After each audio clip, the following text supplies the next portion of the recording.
Now we've got Democratic Senator of New Jersey, member of the Finance and Budget Committee, Senator Robert Menendez, also with us. Going to be talking with us in a minute about health care. The financial analyst dubbed Dr. Doom by his colleagues. Well, because he was one of the only ones predicting the current financial collapse years ago. He's Peter Schiff, president of Euro Pacific Capital, the author of Crash Proof: How to Profit from the Coming Economic Collapse, and also a man highly rumored to run against Chris Dodd in Connecticut next year. Senator Menendez, let's start with you and talking about Sotomayor. It looks like Republicans are deciding to pick Judge Sotomayor as the first nominee in quite some time to vote against. What's your reaction to that?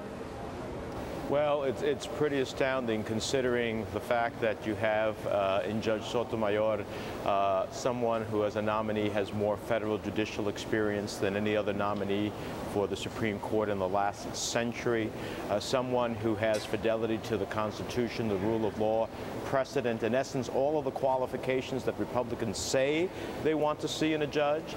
And when they finally get someone like that, who happens to be a Latina, the fastest growing part of the American population, they vote no. And of course, these are the same Republicans who were shocked that Democrats voted against John Roberts just a few years ago.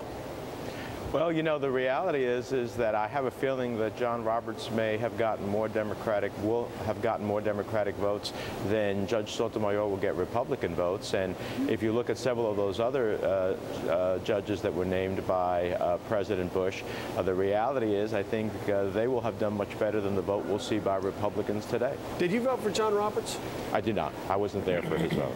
You were not there for the vote? Yeah. What about Alito, Samuel Alito? I did not vote for Judge Alito. Why did you not vote for Judge Alito?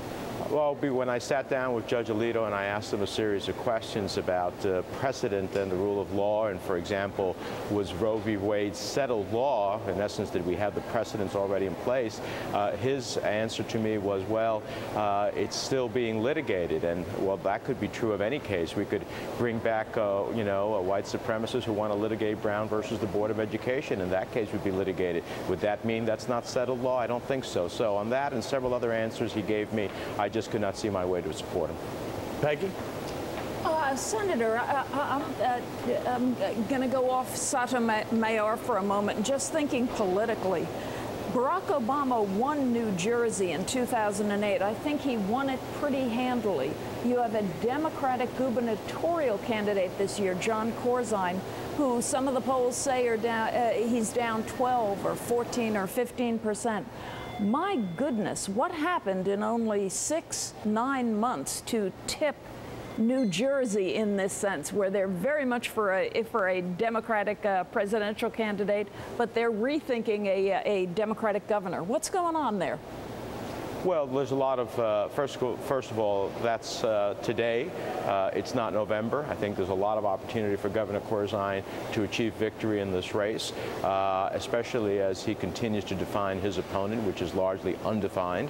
And finally, I would just simply say a lot of the economic challenges that New Jersey has been facing as part of the national challenge is part of the complicating factor here. But the difference was that Governor Corzine was trying to rectify the structural imbalances that existed in the state's budget before the fiscal challenge that the nation faces in this deep recession came along.